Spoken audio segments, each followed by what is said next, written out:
तो ट्रंप के सलाहकार सेनेटर लिंडसे ग्राहम ने एक बड़ा बयान दिया है। खर्ग द्वीप पर कब्जे के लिए मरीन कमांडो रवाना हो गए हैं, ये ग्राहम कह रहे हैं। हम खर्ग द्वीप को भी जीतेंगे, ये ग्राहम का बयान है। इवो जिमा की तरह खर्ग पर भी कब्जा करेंगे। तो देखिए, लगातार ये जानकारी आ रही है कि यूएसएस त्रिपोली और कुछ और वॉरशिप्स हैं जो लगातार बढ़ रहे हैं मिडिल ईस्ट की तरफ, और उनमें करीब 2500 कमांडोज हैं जो एक ग्राउंड ऑपरेशन कर सकते हैं। अब क्योंकि ट्रंप के करीबी की तरफ से भी ये बयान आ गया, सेनेटर है ग्राहम, और वो कह रहे हैं कि हम ग्राउंड ऑपरेशन करेंगे, तो ये एक बड़ा डेवलपमेंट है। तो जैसे जैसे ये जंग आगे बढ़ी, ऐसा लगने लगा कि ईरान से लड़ने के लिए अमेरिका क्या काफी नहीं है। इजरायल ने यूरोप के साथ अन्य देशों का साथ मांगा है।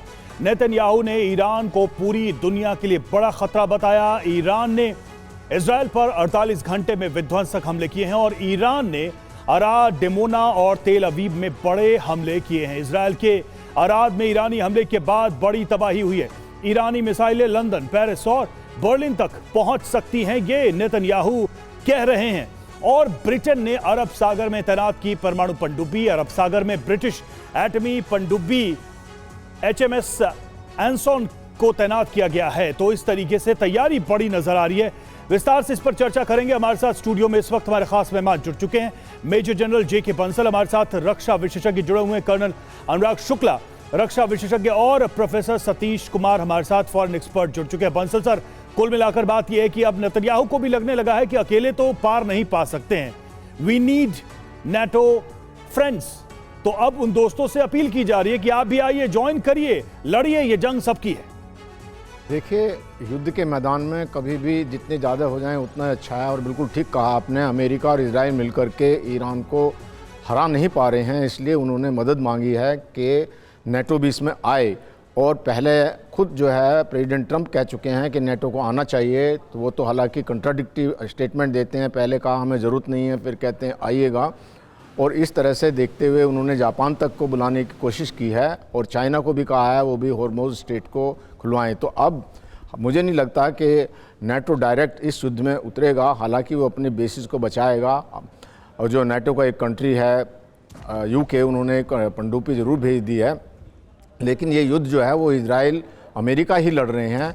पर प्रॉब्लम यहाँ पे ये आ रही है कि इजराइल और अमेरिका अटैक तो कर रहे हैं, लेकिन जो इनके अंडरग्राउंड मिसाइल सिटी हैं में के अंदर में नहीं कुछ कर पा रहे हैं। और जो खासकर खर्ग द्वीप और 3-4 द्वीप जो हॉर्मुज़ के आसपास हैं, वहाँ पर बहुत सारे ऐसे जगह हैं जहाँ पर अंडरग्राउंड सिटी है मिसाइल्स का, जो दिख भी नहीं पाता पानी के अंदर से, और उसके ऊपर अटैक नहीं कर पा रहे। तो जब तक ये मिसाइल्स ईरान के पास में हैं, तब तक अमेरिका और इजराइल ख़त्म नहीं कर सकते या इस युद्ध को ख़त्म नहीं कर सकते। क्योंकि जो बाकी अगर उन्होंने कोई ठिकाने इनको दस्त कर भी दिए, इंफ्रास्ट्रक्चर भी कर दिया, जो पावर ग्रिड भी ख़त्म कर दी, पानी का भी कर दिया, लेकिन जो मिसाइल अंदर हैं इनको अगर जब तक ख़त्म नहीं करते और जो इनके IRGC के हार्डेंड जो लड़ाकू हैं वो मिसाइल छोड़ते रहेंगे, तो तब तक ये युद्ध ख़त्म नहीं होगा।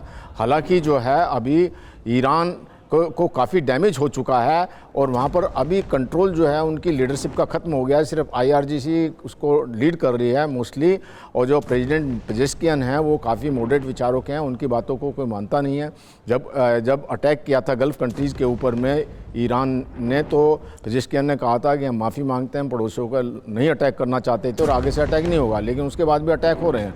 हालांकि ईरान को अभी कुछ जैसे डर लगा है और उन्होंने कुछ जो है अटैक सऊदी अरबिया के ऊपर में कम किए हैं, और सऊदी अरबिया और जितने भी गल्फ़ कंट्रीज़ हैं उनका अभी इंटरसेप्टिंग कैपेबिलिटी बढ़ गई है और ज़्यादातर हमले नाकाम हो रहे हैं। हालांकि इजराइल के अंदर में, जैसे आपके रिपोर्ट में बार बार ये बताया जा रहा है कि अराद में और जो डिमोना के ऊपर में काफ़ी, और 120 कैजुअल्टी वहाँ पे जो 120 लोग घायल हुए हैं। बिल्कुल सही कह रहे हैं आप, और इस पर आएंगे, इस पर आगे डिमोना पे भी बात करेंगे। हालांकि डिमोना पर हमने काफ़ी बातें की हैं और हमने तो ग्राउंड रिपोर्ट्स दिखाई हैं। मनीष झा हमारे संवाददाता कल दिन भर डिमोना में थे, नेगेव के बारे में बता रहे थे। लेकिन इसी बीच अमेरिका और इजराइल के ठिकानों पर बारूदी प्रहार किए गए। IRGC ने एक साथ 75 मिसाइलें दागी। मिडिल ईस्ट में कई अमेरिकी ठिकानों पर हमला किया गया। इजराइल के तेल अवीव और यरूशलेम पर हमला किया गया। देखिए, क्लस्टर बॉम्ब से और ग्रुप एम्यूनिशन से लगातार इजराइल पर हमले कर रहा है ईरान, और उसकी मिसाइलें हिट भी कर रही हैं। डिमोना की हम बात कर रहे थे, भयंकर नुकसान हुआ है। आप कह सकते हैं इस युद्ध में अभी तक का सबसे बड़ा हमला अगर कहीं हुआ है तो डिमोना में हुआ है, और ईरान कह रहा है कि हम दोबारा ऐसे हमला कर सकते हैं।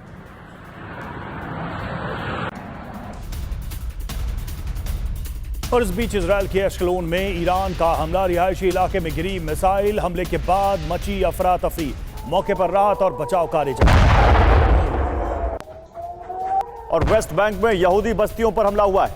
ईरान के मिसाइल अटैक से तबाही मच गई है वेस्ट बैंक के यहूदी बस्तियों में। हमले में कई गाड़ियां तबाह हो गई। वेस्ट बैंक में इजराइल ने कॉलोनीज बना रखी हैं और धीरे धीरे वहां पर यहूदियों को बढ़ाया जा रहा है। वहां पे उनकी संख्या बढ़ाई जा रही है, उनके लिए घर बनाए जा रहे हैं, कॉलोनीज बनाई जा रही हैं। वहीं पर यह हमला किया है ईरान ने। और इधर ईरान ने सेंट्रल इजराइल में दागी है मिसाइल, बैलिस्टिक मिसाइल अटैक में भारी तबाही, सड़क पर बना बड़ा गड्ढा। तेल अवीव में हमले के बाद अफरा तफरी मच गई है। तस्वीरें आप देखिए, हमले के बाद क्या प्रभाव पड़ा है इस अटैक का साफ दिखाई दे रहा है। सड़कों पर बड़े बड़े गड्ढे बन गए। और ईरान का इजराइल पर back to back attack, back to back Iran Israel पर अटैक कर रहा है। मिसाइल इंटरसेप्ट करने में नाकाम हुआ आयरन डोम, रिहायशी इलाके में गिरी मिसाइल।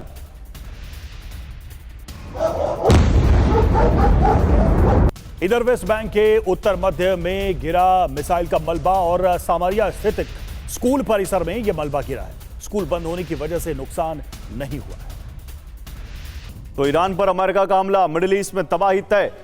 ईरान ने अमेरिका को सीधी चेतावनी दी है, ऊर्जा क्षेत्रों पर हमला तो जंग विध्वंसक होगी। क्षेत्रीय बुनियादी ढांचे पर हमले करेगा ईरान। अमेरिका के सहयोगी देशों पर मिसाइल हमले की धमकी दी गई है। टारगेट पर कौन है? सऊदी अरब का रास अल खैर डिसैलिनेशन प्लांट है। पानी, खारे पानी को पीने वाले पानी में तब्दील करता है। ये शुकाइक पावर प्लांट है। कतर अल खारसा पावर प्लांट है। रास लाफान और वाटर प्लांट है। यूएई का तवीला डिसैलिनेशन प्लांट है। बराका पावर प्लांट है। बहरीन का अल दुर पावर वाटर प्लांट है। कुवैत का नॉर्थ जोर पावर प्लांट है। जॉर्डन का अकाबा थर्मल पावर प्लांट है। समरा पावर जनरेशन प्लांट है। कर्नल शुक्ला, अब तो ये लगता है कि हम खुद भी डूबेंगे और तुमको भी ले डूबेंगे वाली थ्योरी पर ईरान आ गया है और उसने कह दिया कि हमारे अगर ऊर्जा संयंत्रों पर आपने हमला किया तो हम तुमको भी नहीं छोड़ेंगे। क्या ट्रंप ये रिस्क लेंगे? क्या ट्रंप इस खतरे को महसूस करते हुए भी आपको लगता है वो जो उन्होंने 48 घंटे का अल्टीमेटम दिया उसके बाद ईरान के ऊर्जा ठिकानों को खत्म कर देंगे, उसके पावर प्लांट्स को खत्म कर देंगे?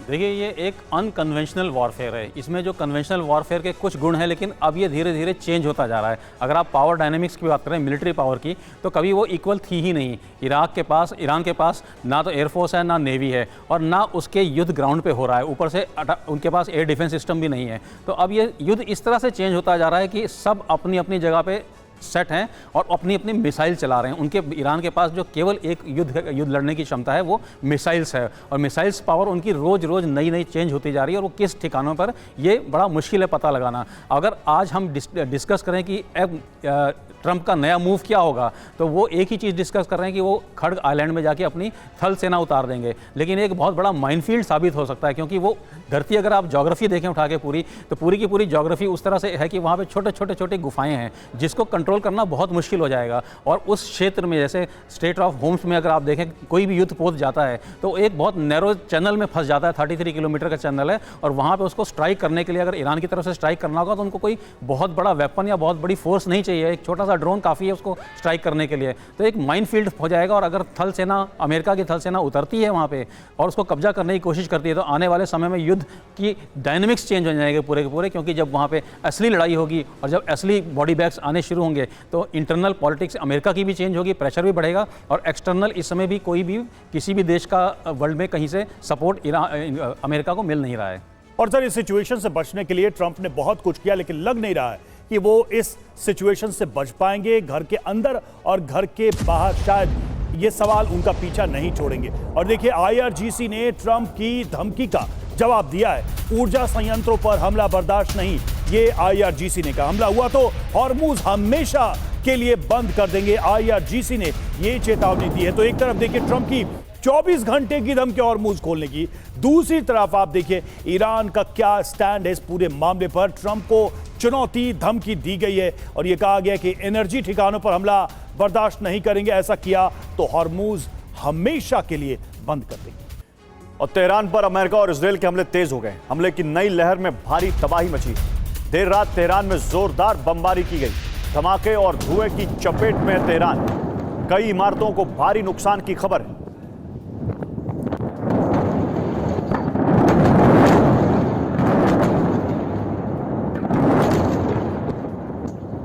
और तेहरान में मिसाइलों की जोरदार भिड़ंत। जी हां, ईरानी एयर डिफेंस ने इजरायली हमलों को रोका।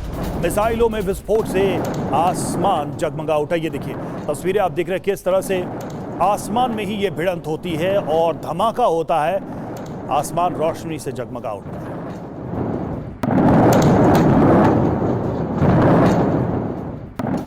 और इजरायल और सऊदी अरब पर ईरान का हमला। इजरायल एरोस्पेस इंडस्ट्रीज की बिल्डिंग पर ड्रोन से हमला किया गया।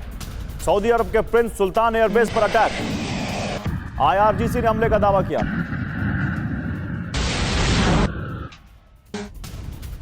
और आईडीएफ ने हिजबुल्लाह को धमकी दी है। लेबनान में अभी ऑपरेशन की शुरुआत है, यह आईडीएफ ने कहा। हिजबुल्लाह के कारण लेबनान में तबाही। आईडीएफ का आरोप भी हिजबुल्लाह के ऊपर इजरायल के खिलाफ किसी भी खतरे को तबाह कर देंगे। आईडीएफ ने कहा है हिजबुल्लाह को पूरी तरह से समाप्त करना हमारा लक्ष्य।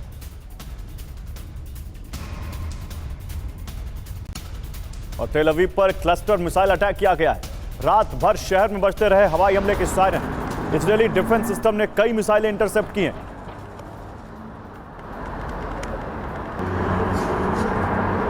ये देखिए तेल अवीव पर क्लस्टर मिसाइल अटैक से हमले किए गए। ये गुच्छों में आता है।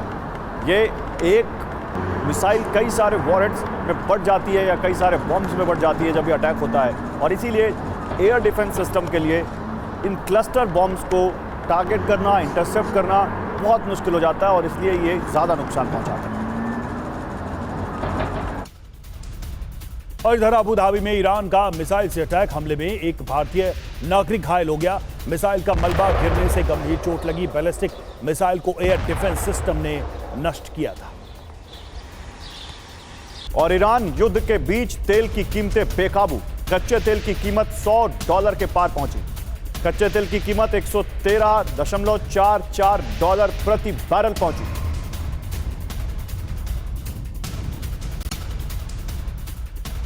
और उत्तर पश्चिमी इजरायल में यूएस इजरायल ने की है एयर स्ट्राइक। उर्मिया में मिसाइल अटैक। जी हां, उत्तर पश्चिमी ईरान में यह हमला किया गया। यूएस इजरायल की तरफ से उर्मिया में मिसाइल अटैक किया गया। जमींदोज इमारत में कई लोगों के दबे होने की बात कही जा रही है। राहत और बचाव कार्य में टीमें लगी हुई हैं। तस्वीरें भी सामने आई हैं उस इमारत की जो इस हमले में नष्ट हुई।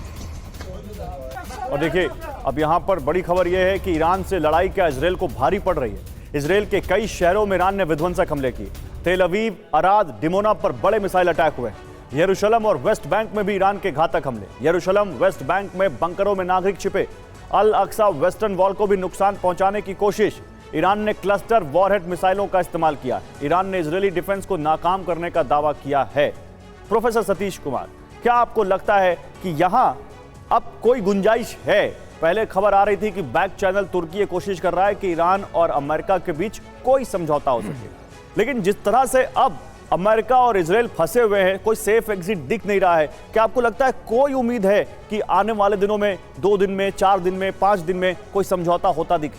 नहीं, ऐसा लग तो नहीं रहा है, क्योंकि देखिए जिस तरीके से नाटो को व्यवस्था पूर्वक ही इस युद्ध में शामिल करने की ट्रंप ने कोशिश की है, तो उसे इस बात का अंदाजा लग रहा है कि भाई आप बैकफुट पर है। आप इजरायल और अमेरिका दोनों साथ मिलकर ईरान को परास्त करने में, या जो उनका एजेंडा था वो होता हुआ सफल नहीं दिखाई दे रहा है। तो फिर ये हमको लगता है कि ज़्यादा विभीषिका बढ़ती जाएगी।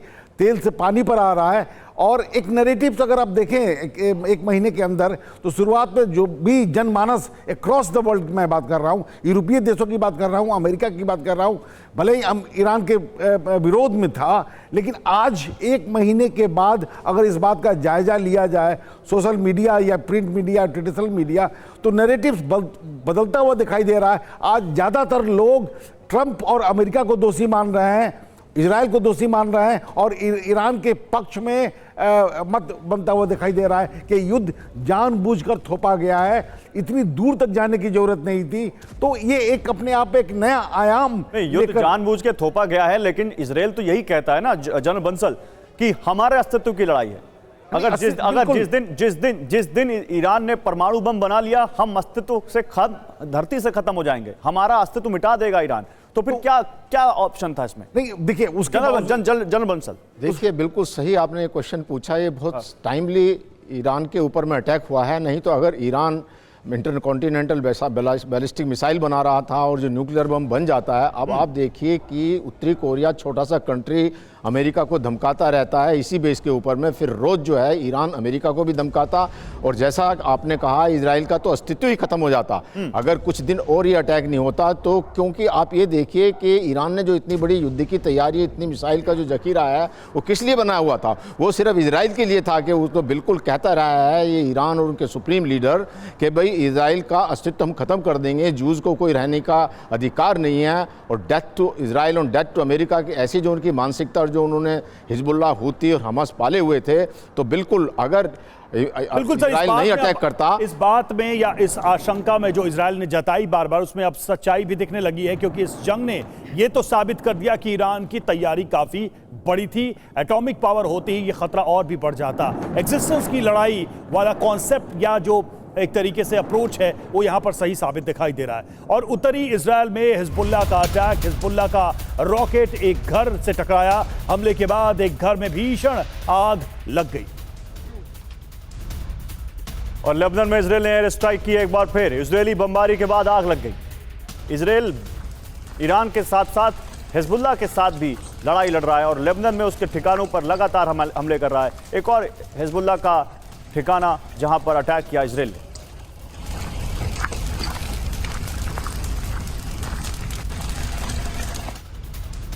और देखिए लेबनान में इजराइल का ताबड़तोड़ हमला, इजरायली एयरफोर्स ने पुल पर बमबारी की है। हमले में पुल का एक हिस्सा क्षतिग्रस्त हो गया। और अमेरिका के सेंटकॉम ने ईरान को चेतावनी दी है, ईरान पड़ोसी देशों के खिलाफ हमले रोके, ये कह रही है अमेरिका की सेंट्रल कमांड। सैन्य कार्रवाई की चेतावनी दी। ईरान के सैन्य ठिकानों पर हमले जारी हैं। सेंटकॉम ने सैटेलाइट तस्वीरें जारी की हैं और अब वो कह रहे हैं कि ईरान पड़ोसी देशों पर हमले रोके, और जैसा कि उनको लग रहा है कि वो कहेंगे और ईरान रोकेगा, क्योंकि 24वां दिन है, ईरान ने क्या किया है पड़ोसी देशों के साथ ये सबको पता है। और बहरीन में विस्फोट से दर्जनों लोग घायल हुए, घायलों में बच्चे और बुजुर्ग भी शामिल हैं। मिसाइल अटैक में बहरीन में भारी तबाही हुई।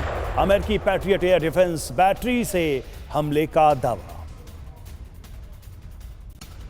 और हिजबुल्लाह के रादवान बल के कमांडर की हत्या कर दी गई। आईडीएफ ने कमांडर अबू खलील बर्जी को मार गिराया।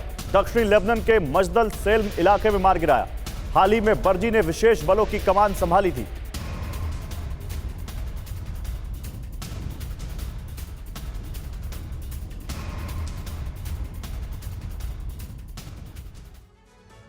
और देखिए हॉर्मुज पर आर पार 24 घंटे के बाद क्या होगा महाविध्वंस, क्योंकि अल्टीमेटम तो ऐसा ही है। ईरान को ट्रंप की बहुत बड़ी धमकी, ट्रंप को ईरान का क्या जवाब है ये देखिए। इस धमकी के जवाब में ईरान कह रहा है कि हॉर्मुज स्ट्रेट को पूरी तरह से हम बंद कर देंगे अगर हम पर ये हमला हुआ तो। बिल्कुल, और नहीं खोलने पर भयानक परिणाम होंगे। हॉर्मुज स्ट्रेट को नहीं खोलने पर ईरान कह रहा है हम मिडिल ईस्ट में भीषण हमले करेंगे। तो ईरान के तेवर बिल्कुल भी ठंडे नहीं पड़ रहे हैं और बिल्कुल भी हल्के नहीं पड़ रहे हैं।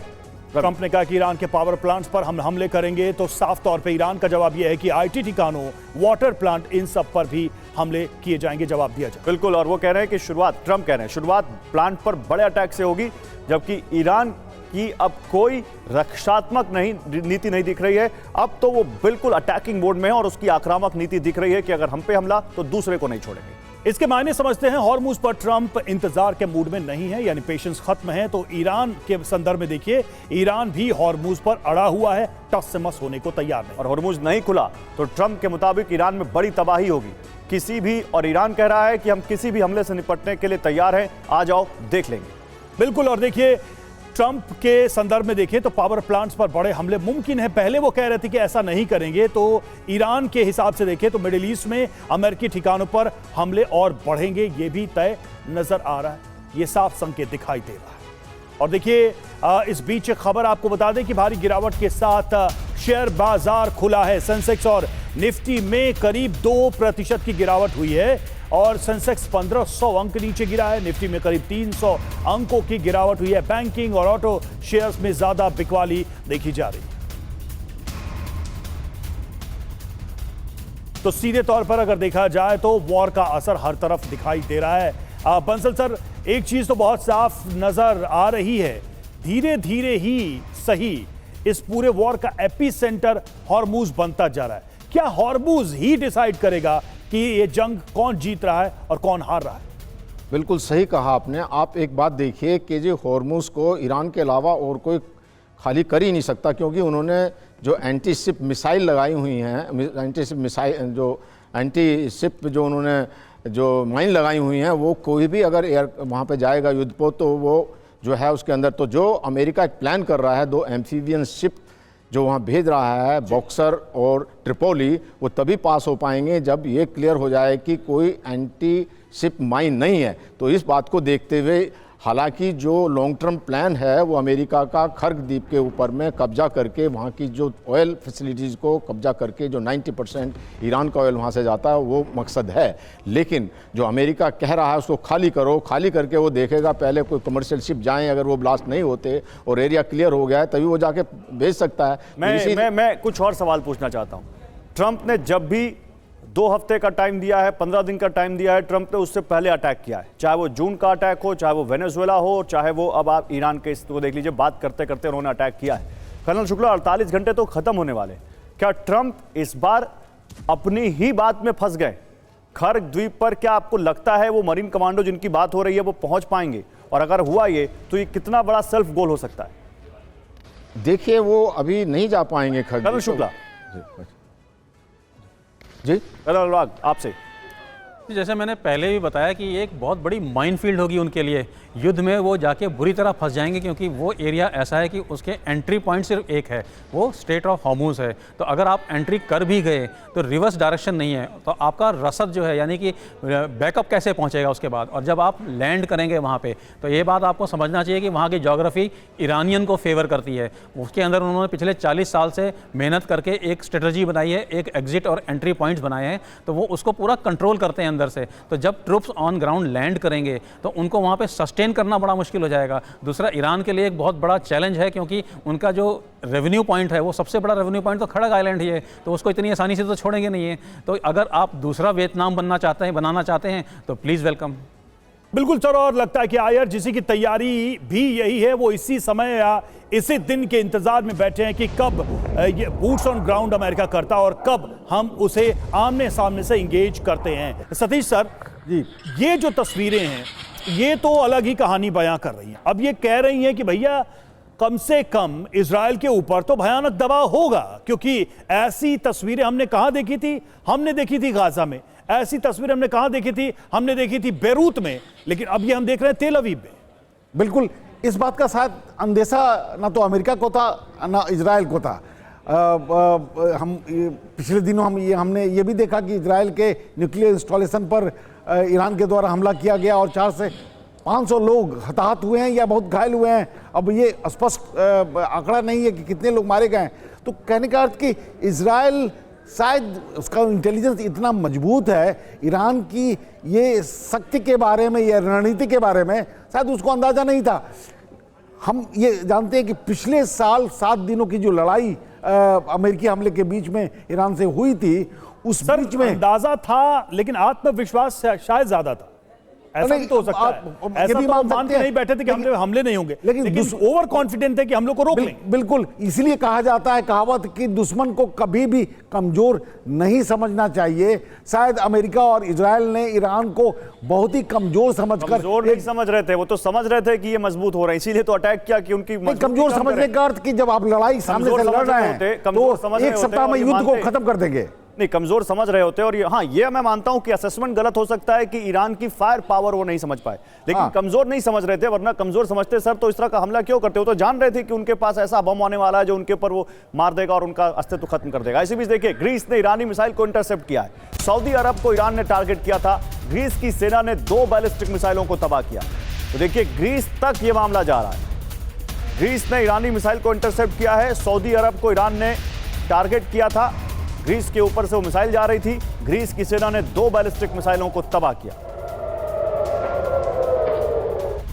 और देखिए, ईरान के खर्ग द्वीप पर कब्जे की तैयारी है, ग्राउंड ऑपरेशन शुरू कर सकता है अमेरिका। ये सोर्सेस के हवाले से जानकारी सामने आ रही है। हॉर्मुज स्ट्रेट पर निगरानी के लिए खर्ग द्वीप पर कब्जे का ये प्लान है, बहुत एम्बिशियस प्लान है अमेरिका का। और इसका ऐलान भी एक तरीके से ट्रंप हर आए दूसरे दिन करते ही रहते हैं और इजरायली मीडिया के हवाले से ये जानकारी सामने आई। और हॉर्मुज स्ट्रेट पर ट्रंप की धमकी का ईरान ने जवाब दे दिया है। ईरान ने ट्रंप की धमकी का जवाब देते हुए कहा कि हम हर चुनौती के लिए तैयार हैं। देखिए, ये ईरान के राष्ट्रपति हैं पेजेश्कियान, जो कह रहे हैं कि हम हर चुनौती के लिए तैयार हैं। हॉर्मुज को पूरी तरह बंद कर देंगे, ईरान कह रहा है। मिडिल ईस्ट में महत्वपूर्ण ठिकानों को टारगेट करेंगे, ये ईरान ने कहा है।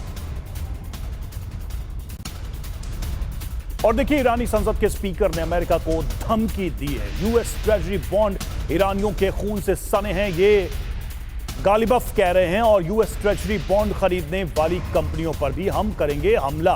तो एक तरीके से इन कंपनियों को भी निशाना बनाने की चेतावनी ईरान की